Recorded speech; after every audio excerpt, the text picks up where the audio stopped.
Hello friends, welcome back to my channel. তোমরা সবাই কেমন আছো? আশা করি খুব ভালো আছো। আমিও খুব ভালো আছি। তো আজকে সিঙ্গারা বানাবো। তো আমার ছেলে বায়না ধরছিল সিঙ্গারা খাবে, তো ভাবলাম দোকান থেকে না কিনে বাড়িতেই পারফেক্ট দোকানের মতো সিঙ্গারা বানিয়ে ফেলি। তো দেখো পুরো দোকানের মতোই হয়েছে। তো আমি এখানে ময়দা মাখাবো, লবণ, চিনি আর একটু সাদা তেল দিয়ে ময়দাটাকে মাখিয়ে নিলাম। আর তো দেখো এখানে ভালো করে এরকম মাখাতে হবে। আর ময়দাটা দেখলাম ডালা পাকা মতো হয়ে এসছে। তো এবার আমি একটু একটু জল দিয়ে এটাকে ডো তৈরি করে নিব। তো ততক্ষণে ডোটাও তৈরি হয়ে যাবে। আর এদিকে আমি পুরটা বানিয়ে নেব। তো ডোটা তৈরি হয়ে গেছে, এটা আমি একটা রেস্টে রেখে দিলাম 5 মিনিটের মতো।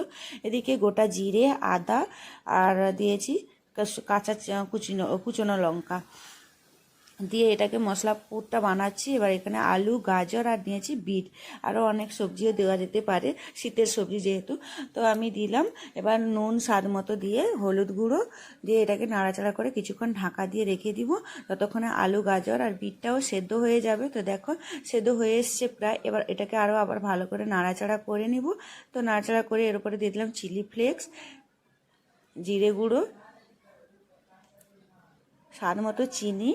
আর একটু সিঙ্গাড়া চিনি দিলেই ভালো লাগে, মিষ্টি মিষ্টি লাগে, ভালো লাগে। তো এটাকে এবার ভালো করে মশলার সঙ্গে কষিয়ে নিলাম। এবার দিয়ে দিলাম বাদাম ভেজে রাখা, ঘরে ভেজে রাখা বাদাম একটু ছোট ছোট করে কেটে রেখেছি, তো ওটাও মিশিয়ে দিলাম। তো এবার পুর তৈরি হয়ে গেছে। এদিকে দেখো ময়দাটাকে আমি ভালো করে মথে নিব। আর ময়দাটাকে একটু ভালো করে মথে নিতে হবে, না হলে হবে না। তো দেখো আমি এখানে বেলে নিয়েছি একটা। তো একটা কেটে তোমাদেরকে দেখাচ্ছি। এভাবেও বানাতে পারা যায়। তো অনেকে এই সিঙ্গাড়ার মানে ভালো করে ভাঁজটা দিতে পারে না। তো যাই হোক দেখো এভাবে আমি একটা করে দেখাচ্ছি। এরকম করা যেতে পারে, যারা নতুন করছো তারা এরকমও করতে পারো। তো সত্যি এটা খেতেও দারুণ লাগে আর দেখতেও ভালো লাগে, পুরো দোকানের মতোই হয়। তো এটা আমি একটা এরকম বানালাম। আর দেখো আমার ভিডিওটি যে যেখান থেকে দেখছো তো অবশ্যই কমেন্ট করে জানিও।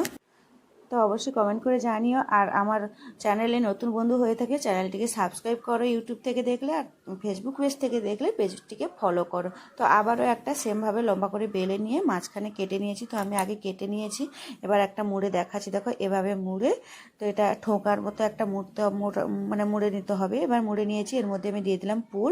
তো পুরটা দিয়ে এটা একটু ভাঁজ করে এবার আমি এটার মুখ বন্ধ করে দিলাম। তো এভাবে আমি সবগুলো বানিয়ে নিব। আর দেখো এখানে বানানো হয়ে গেছে। এবার আমি কড়াইতে ভাজতে বসিয়ে দিলাম। তো দেখো কড়াই তেলও গরম হয়ে গেছিলো।